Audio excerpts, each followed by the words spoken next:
What if the voice in your head saying you're not good enough isn't the truth, but a symptom of something nearly every high-achieving woman faces? In this episode, I sit down with my incredible client, Sarah Boone, a bold, thoughtful leader who's turning the volume down on imposter syndrome and turning the volume up on her own voice.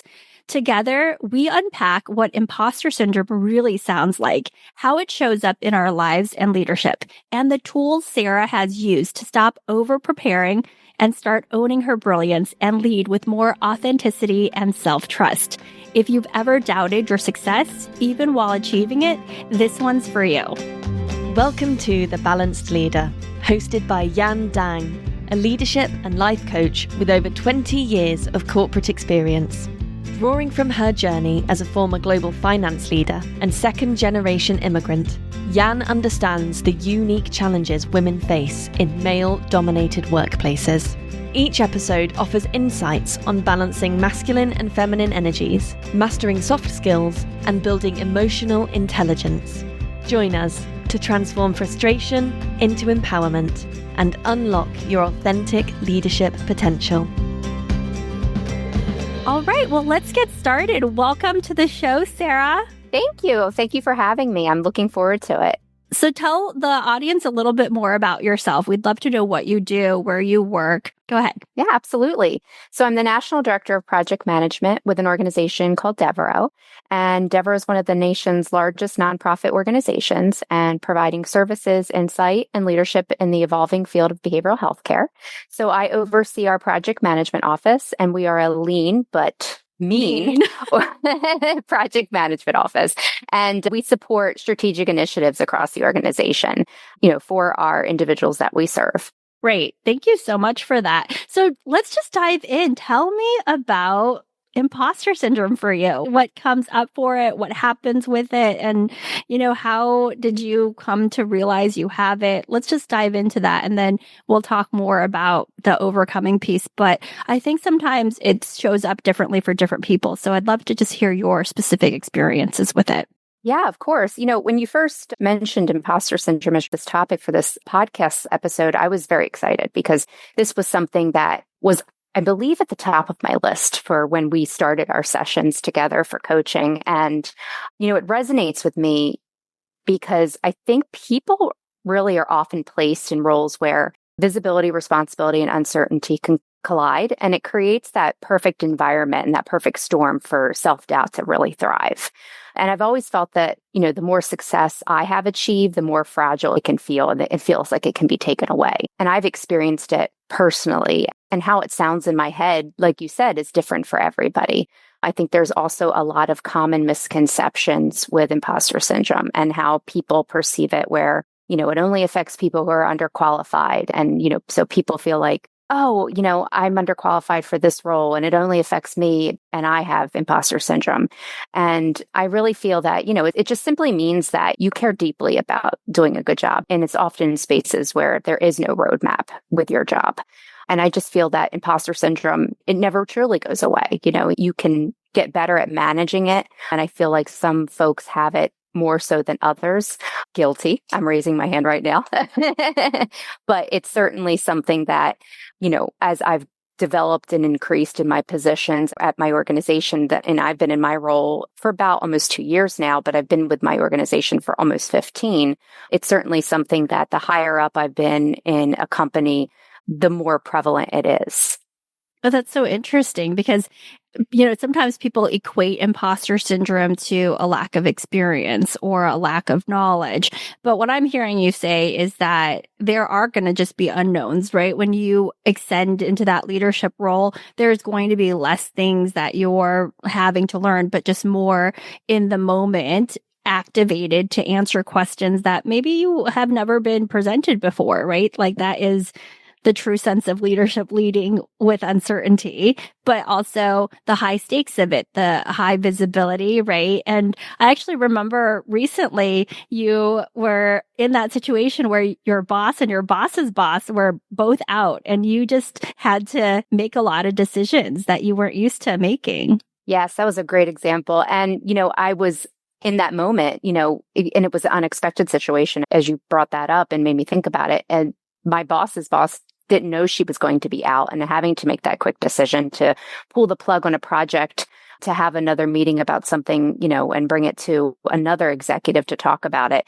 It was a difficult decision to do that. And, there might have been some, folks that might not have been pleased with that decision to put the brakes on it, but it was the best decision. It was the right decision and the right call to make. And ultimately, after speaking to my supervisor, when he returned, he was like, no, that was the right call to make. And, because not everybody was on the same page. And, of course, it felt a little bit like, oh, am I making the right call? Is this the right path to take? But in that moment, I was like, nope, this is what I'm doing. I'm going to stand by it. And I'll have to, if there's any repercussions that come after, as a result, I'll have to deal with them later. But, of course, there's a little bit of uncertainty and a little bit of fear when you're making that decision at the moment. But, you have to make the decision. Yeah, that's really what leadership is, right? Bringing certainty to uncertain situations, whether, it's a mistake, right? And you learn from it, or whether it's like the right decision, but like something needs to be made. And I love what you're saying about imposter syndrome, also that it's about deeply caring, because that's also a way to like reframe it from something that, again, if people think about imposter syndrome, like this is going to stop me, this is something really bad, or almost like a disease, versus like it could be a superpower if you look at it in a very different frame, right? And you manage it to what you can get out of it versus it's something that happens to you. What are your thoughts about that? No, I think that's a good way of putting it, because you're right. I think and that's why I brought that up, because for me, I care deeply about my job. I truly want to do a good job, and I don't want to, it's always something you and I talked about, like don't want to truly disappoint my supervisor. And, he has been a great mentor to me and a great support to me, and making the wrong decision and being fearful of making the wrong decision and having that reflect on his outlook on me as a person or as me as a professional. I want to do a good job. I want to make sure I'm putting my best foot forward for the organization that I'm supporting and for the people that I'm providing that service to. And I feel that if I'm not doing that, then I'm doing a disservice. And, how do I make sure that, I can deliver my best self and make sure I feel confident about the choices that I'm making, is something that I always feel like I'm keeping at the forefront of my mind. Yeah. So it's like that imposter syndrome could show up, but it could show up as a question. It could show up as maybe I should get another opinion on this, not to give up my leadership or choice, but to get more data, versus I'm not meant to make this decision. No, and I think a good example I think actually this week is a really good example. There was something that came up that was a little bit out of my expertise. And, normally I would be like, oh, I'm a leader. I make this decision. I have to be able to make decision, when to bring to that next level versus when do I need to make that decision on my own. And in this case, this was something that was a little outside of my scope and my oversight. So I felt like when in doubt, something could potentially happen. And my first inner Sarah thought, oh, you should handle this. This isn't something you should bring to that person. You should be able to handle this. They're going to think that you don't know how to handle certain things. But then I kind of shushed that voice and was like, no, this is something that I truly need to get a little bit of support and get a little bit of answers on, because I don't know all the answers, and that's okay. And I went to that person, asked that question, and I even framed it in a way where, hey, this isn't something I've experienced before.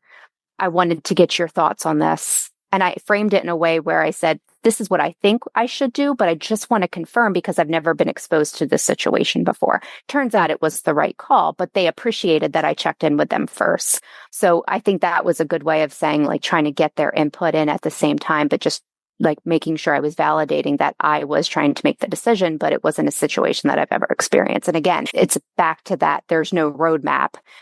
Didn't have that, path kind of laid out for me. It was really something I've never been exposed to, but at the same time, wanting to learn and didn't want to put it on me in a sense where I was doing something wrong and I should take it upon myself to feel bad about it.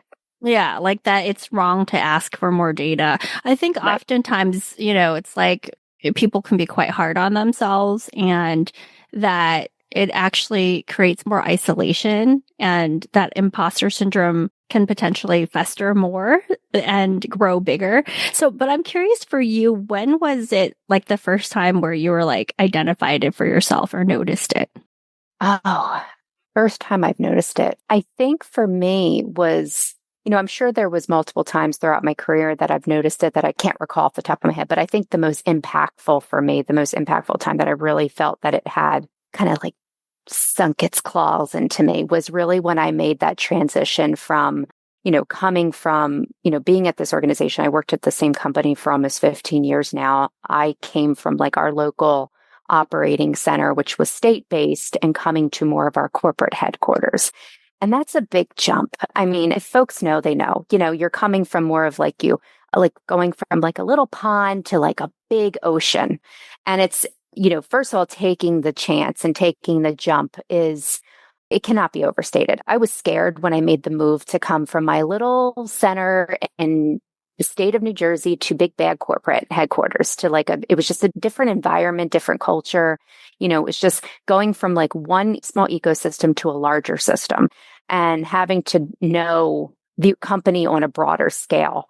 And I was scared. I took the jump. I was like, I'm going to do this. I've always been someone who prided myself that I'm not afraid to take risk and try new things, not afraid to fail, or at least take the jump to, and see what's out there for me.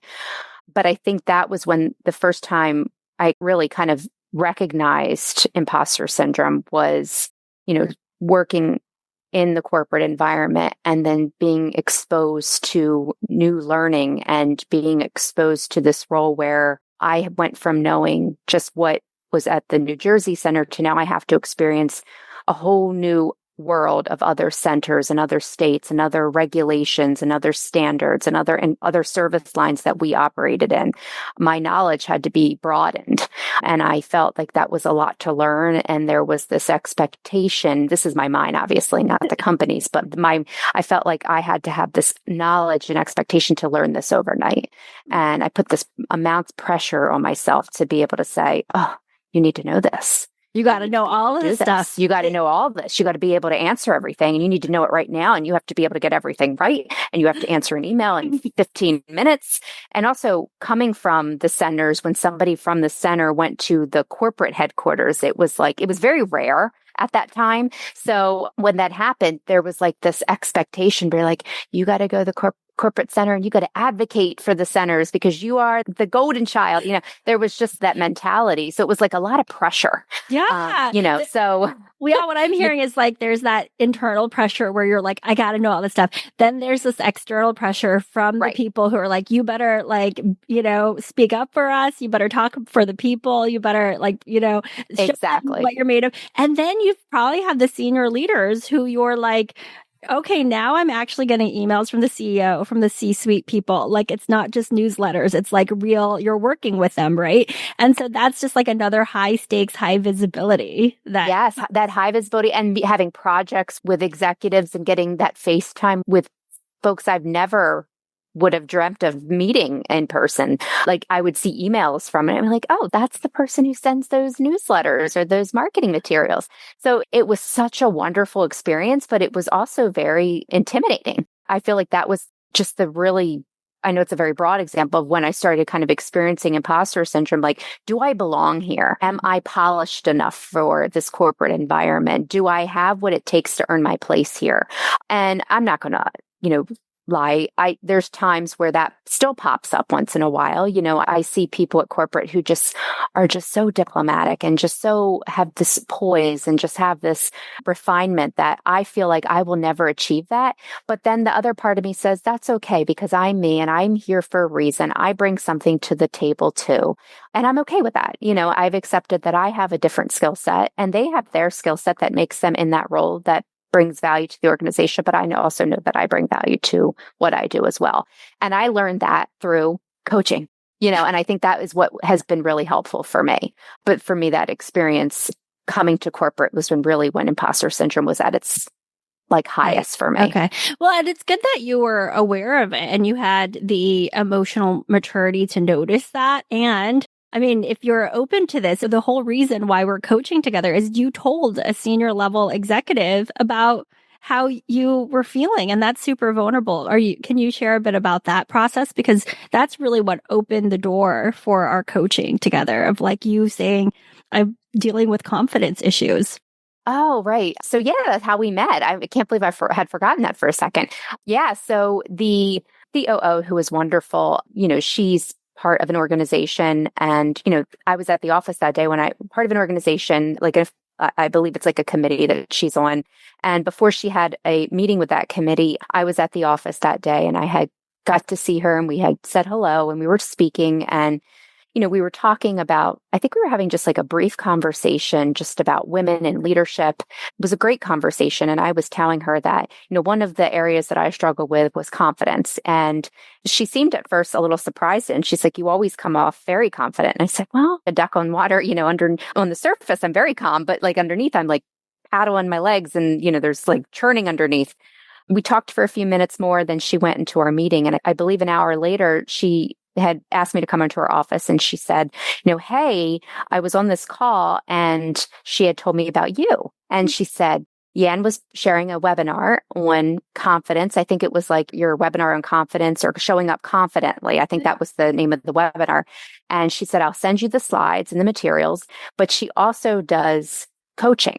And her first coaching session is free if you want to kind of see if you both connect, if you want to meet, if it works. And then if you want to proceed with the services, we can talk about that. So I did. We met, and this is where we are. Almost 2 years later, our relationship and our coaching relationship and partnership. It was great because I was able to get that connection through her to meet with you, and it has been invaluable. And now confidence is something that's like on the bottom of the list for me to work on, because I feel we started with confidence, and then we were able to dive into so many different things that I felt that I wanted to kind of look into, that I was like, oh, wait, this is something else I want to work on. Oh, wait, one more thing I want to work on. So it might have started with confidence, but then it ended with like, let's work on these other things and kind of dive into them. And, it just proved to be so valuable. Well, and I think it's a testament to you, right? To be vulnerable with leadership, which I think is something important for the listeners to listen, to have here, because you never know where that help is going to come from. But if you hadn't been vulnerable to share what you're dealing with, right? And sharing that with a senior leader, that's actually your boss's boss, right? Like that was a bold move for you. It opened the doorway for more things. And I think oftentimes people feel scared to be vulnerable, but actually vulnerability could open the door to so many different opportunities, because if you didn't do that, right, she wouldn't have felt like, she'd probably be like, oh, she doesn't have any confidence issues. Why should I share this, slides with her? But because you had shared that, it almost seemed like the universe opened it up, right? Like it was perfect timing, because she had come to my webinar and thought, oh, there's somebody that has a need and a want and a desire, and then there's support for that. So I think it's just important to underline, because so many women out there are not so open with their leadership team. They feel, it's almost like imposter syndrome really thrives in isolation, or this lack of confidence or almost shame about it. But when you are more willing, open to talk about it, then it becomes something that can actually be worked on, and not something that's like wrong or broken inside you, right? It's like, this is something to work on. No, and I agree with that. I also think, it's great to have a safe space in the supervisors that you have. And for me, that wasn't always the case. I feel that way with, my direct supervisor is a male, and then she is my once removed supervisor. So I have a great safe space with both of them. And I think that's extremely important. And I think that's not always the case for some people. And I feel for them, because I didn't always have that in previous roles, and also in a previous organization. I've worked for 2 behavioral health organizations, and Devereux was one of 2. But in my previous organization, I didn't have that. I wouldn't have felt comfortable to go to my previous supervisor to say, hey, I feel like I have confidence issues. This is what I need to work on. I wouldn't be able to express that level of vulnerability. Whereas with the supervisors that I have now, I have that level of comfortability where I can feel safe to be able to express that. And I think that speaks to their leadership, and it also speaks to their leadership, that they're willing to say, like you said, there's this resource, and make that connection. And I'm grateful for that, because it allowed me to be able to expand my leadership and, move forward with my development. And that's just provides more value for me, for the organization as well. Hey there, I wanted to give you an important update. My one-on-one coaching practice is almost full, but don't worry, I'm still offering complimentary empowering coaching consultations. That's 45 minutes with me virtually over Zoom to help you get started and see how we can work together. And for those of you looking for a spot, I'm filling a wait list for just 5 more clients. I'm aiming to work with 15 amazing clients and then keep a wait list to ensure the best possible experience. If you're ready to take your growth to the next level, book your complimentary empowering coaching consultation today before spots are gone. Go to www.aspire-coaching.co and click on the free consultation button. I'll see you soon. Let's dive now more into those tools that you've learned to deal with imposter syndrome so that the listeners can understand, how might have you reframed your thoughts? What was the process like for you? How was it to just normalize what was inside your head and working on it with me in our coaching sessions? Yeah, absolutely. So, I just learned a lot to reframe my thoughts, which is easier said than done. I realize that. Someone's like, oh, I can just easily reframe my thoughts. Sure, that'll work, Sarah. Like if it's so easy, everybody would be doing it, right? Right. Yeah. Yeah. I have a friend that was trying to say that because there's a colleague of mine that works in a similar field, but a different organization. And she has imposter syndrome. And she's always like reaching out to me and saying, how are you managing it? What are you doing? And I'm like, you just have to reframe your thoughts. And she was like, what does that even mean? She says more context. So it's really just kind of like changing my thought process. And this is like in learning and working with you is like saying like, I'm learning versus like, oh, I'm a fraud. I can't do this is like, I'm learning, like justifying, giving myself like, reaffirmations in my head, like what makes sense for me and trying to stay away from the negative thoughts and discerning what that means. And I think that's really important too, because sometimes we can I know I can get caught up in the negative too much. And then I let it sit with me and then I just perseverate and it just festers. And then I carry it with me all day and into the next day. I will think about how the meeting went. If I feel like if I interpret it, my performance is bad, I will carry it with me the next day and the next day and the day after that. But at the end of the day, nobody else is thinking about that but me. And so I try to, if I feel that I did something that was not up to my standard, I'm just like, oh, well, that happened. I'm learning. This is what I can take away from that. And now I'm going to move on and learn to the next thing. So I try to keep that in mind. Something else that I've learned is also keeping a wins file. I call it a wins file, but I believe that you and I refer to it as like scanning our day for the positives. Whereas prior to meeting with you, I used to just scan for the negative and I would just fall in like, oh, this bad thing happened. And then this bad thing happened. Now I just don't even think about the bad things. I just focus on like what went well in my day. What are the key takeaways that went really well that I can, celebrate those wins. And whether it would be a very difficult stakeholder that I can never seem to like get an answer out of, or they never respond to me. And maybe that one day or that one meeting, they responded to me and they really gave me a really great feedback. I'm going to carry that with me. That was a really good win.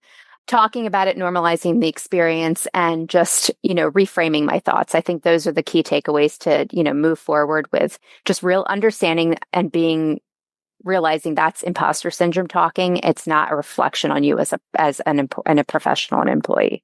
Yeah, it's when you're talking about it, it's almost like, okay, it's there, but it's not driving the car. Correct. It's just maybe it's in the back seat when you're like feeling, maybe sometimes it crawls in the front seat, but you could or it wants to sit on your lap. Yeah, but you're like, I'm in control. These are just thoughts and feelings I'm having in the moment. And one of the feelings that I think we worked on a lot with you is this feeling of guilt. Like historically, when we started working together, you would feel this immense guilt that would have you kind of people please or, do things that you're really kind of questioning yourself. Can you talk a bit about that and what shifted between when we first started working together to now around the feeling of guilt? Yeah. So the feelings of guilt would just be, a good example would be, being afraid to ask for something for myself because I felt guilty that I was asking for too much or, feeling guilty that I was bothering somebody. There was a lot of guilt that stemmed from that I was being, a nuisance, or even if I was advocating for, I think it was like advocating for additional sessions with you, I would be like, oh, that's too burdensome on the organization. Or if I'm asking for too much on the budget, I was always like feeling that I was like I didn't want to be a burden. And I always saw myself as like, I'm always thinking, oh, I'm afraid to ask for something. I don't want to be causing too much trouble. Or I'm thinking of like, there was just these feelings of guilt for that. And so I would try to stay away from that because, I think feeling guilty always put me in that state of like, oh God, I'm a bad employee. And then the imposter syndromes, and it all tied into one. It was like a perfect cocktail, and I think what helped with that with the tools was it's okay to advocate for yourself. It's okay to, celebrate your wins. And that's also something that I learned too, because I was, you and I talked about that. I wasn't historically great at kind of celebrating the wins and celebrating when somebody acknowledged a job well done. I was really great at deflecting. If anything, I got an award in deflecting that. If somebody was like, great job, Sarah, on a project well done, I was quick to say, well, thank the team. They did all the work. I was so quick to not accepting the gratitude and the congratulations. And I was so quick to like shove it onto somebody else, which is, I know that's strange to hear, but I felt like it put me in the spotlight, which I didn't like. And I think that added to the imposter syndrome because it put me in the spotlight. And it felt like the more I'm in the spotlight, if I'm going to fall and I'm going to fail, people will see that even more. And if I'm not in the spotlight and then if I fail, then people won't like notice as much. I think that's how I interpreted it. But now I think I've let go of those feelings, especially with the guilt where, I don't feel bad if I ask for something for myself. And again, I think it comes back to knowing my value, knowing what I bring to the organization, knowing that they brought me in for a reason. They selected me into my position for a reason. They selected me within this department for a reason. They know my worth. They've developed me. They see something in me, even when I don't see it in myself. And even if I have to be reminded of that, and my supervisor, even when I'm like, I'm not somebody who needs constant validation, but he tries to give it to me. And even though I'm always like, no, I don't want it, I have allowed myself to receive. And you've taught me that. You always say that mantra, I receive. And I say that to myself. So if somebody's giving me compliments or they're giving me validation of a job well done, in my head mentally, I'm trying to receive it. I'm receiving it. I'm receiving it. So that way it eliminates the guilt. It eliminates any need to deflect the attention and being able to accept that. So then when I ask for things, I can go back and say, I did a job well done. I have value. And now I don't feel guilty because they all say it. And I think that's helped a lot with alleviating that level of guilt. Yeah. So it's like you're allowing yourself to see the value, right? Because in the guilt game, it's like I'm taking something that maybe belongs to someone else or I'm somehow a burden versus thinking about it as I'm valuable and this is going to be even more valuable for the organization. And what's good for me is good for the organization versus I think oftentimes I've even had like women leaders be like, I don't want to ask for more money because I want my team to have that money. And I'm like, well, there's some people that are asking for money and for themselves and their team. It's not like a zero sum, right? They somehow think that, and I think it might be a woman thing too, of like this self-sacrifice, right? Like I want to sacrifice. I'd rather fight for other people on my team than myself. But I'm like, you probably have a male colleague who's fighting for himself and his team. Like it can be. And if you're advocating for yourself and your team and modeling it, like it's a win-win. It doesn't need to be a zero-sum game. Exactly. That's so great. Well, that was like a huge thing. I remember you would just be fraught with guilt and having lots of spinning out. And then as you said, right, you started building these skills and we started working on even more of your expansiveness in terms of leadership and your storytelling and your strategic ability. And you had a great win. I want you to share this with people because of course you came in wanting to work on confidence. And with that confidence, right, with these tools, you also were able to, create this next level business line in your organization and really supercharge those goals that you had. I remember you had these goals. They were kind of far out. And I said, what if we move them forward? So can you share about that? And I want you to go bragging on yourself because this is, a shining example of your of my goals of your transformation, right? But tell us about how that came about, that strategic plan and what you did. Yeah. So it actually timed out perfect, with working with you and, our annual performance plan and setting our goals for, the year. So I had put those together. And obviously, I think it was great when you're working with a coach such as yourself, and then you have your annual performance goals. Obviously, when I was designing my goals and my development goals and my plan, connecting with you to say, hey, I have to come up with these goals. This is what I had in mind. Like, how can you help me reframe them? And I thought it was great. This is what, obviously we talked about the storytelling because sometimes I get my words jumbled and I want to be able to communicate and articulate what I'm trying to convey so I can clearly demonstrate what my vision is for what I'm trying to communicate for the strategic plan, and et cetera. And especially as we move forward with, project management and what we want to see the direction of our department going and so forth. And one of those strategic visions was external consulting services that we wanted to provide. And very excited about that. Obviously, we thought that was going to be 2 years from now because, with any kind of new line of business, it's not something that happens overnight, right? You need to really work at it and put a lot of plan into it. And our goal was to really kind of launch those efforts. And hopefully by generating enough revenue was to grow our department and get some additional project managers on board and really kind of see where that takes us. And we gave it a good 2-year plan because maybe 18 months to 2 years. And it actually happened within 6 months. Actually, I think it was a little under 6 months, if I'm not mistaken. And we were able to work with another provider and provide some consultation services with project management and support, some outsourced project management services and be able to develop our current team member and also bring on an additional role, FTE, which was fantastic. And we're very excited about it. And that really stemmed from presenting. I went to a conference in Pennsylvania and presented on project management and what we do, how we support, how this works in the nonprofit behavioral health sector. And the person who we are now working with, their CEO, was in the audience. And I would say maybe a month later, the CFO reached out to me on LinkedIn and was like, hey, our CEO was at your conference presentation and we want to know more about what you guys do. And that's how that relationship started. And it has been great ever since. And they are a phenomenal organization. They're phenomenal to work with. They have a great team. And we've just been loving working with them. We're really going to start diving into them over the summer and providing additional project management support as we move forward. But it's been great to see that move forward. It's also been great getting to be able to develop my current direct report and to see her get promoted and to see us grow. And my supervisor is extremely happy too, because he started this department, project management, and it was just him.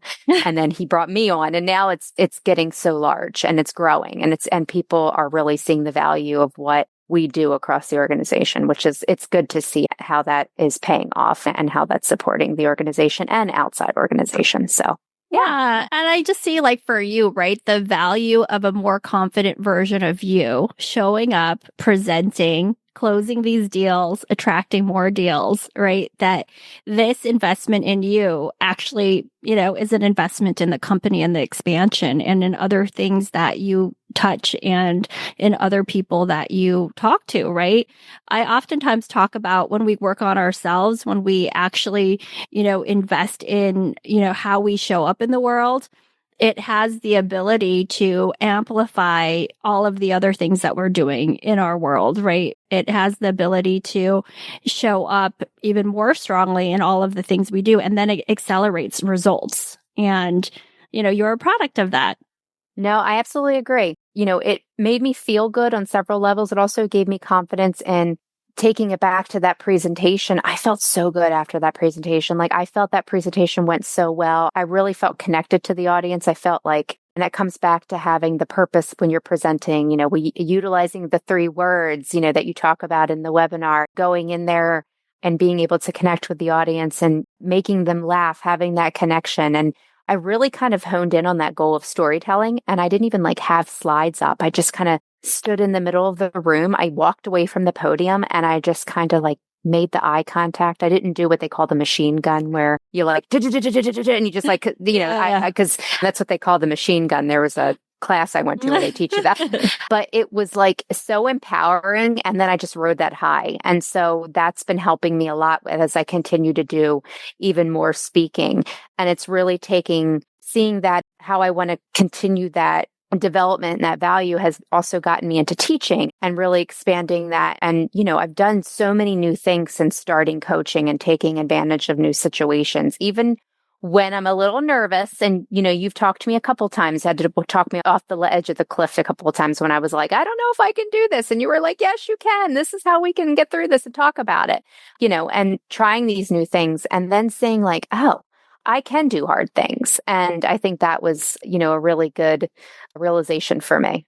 That's so great. Because I think one of like the things that I see in you is like, as you are presenting, as you're taking on that ownership, it's like you own the room and you have that satisfaction at the end of the day. And when you know that, and when you feel that deeply in your bones, there's like not a lot of imposter syndrome that can creep up, right? Because you're giving yourself that validation. You actually feel it. You're not waiting for other people to say it. Yeah, exactly. And I think that is huge for me. I don't need the validation. Like I feel good that I'm given, I need the validation for myself, and I'm given that to myself. And I think that's huge, which I didn't have before. So thank you for that.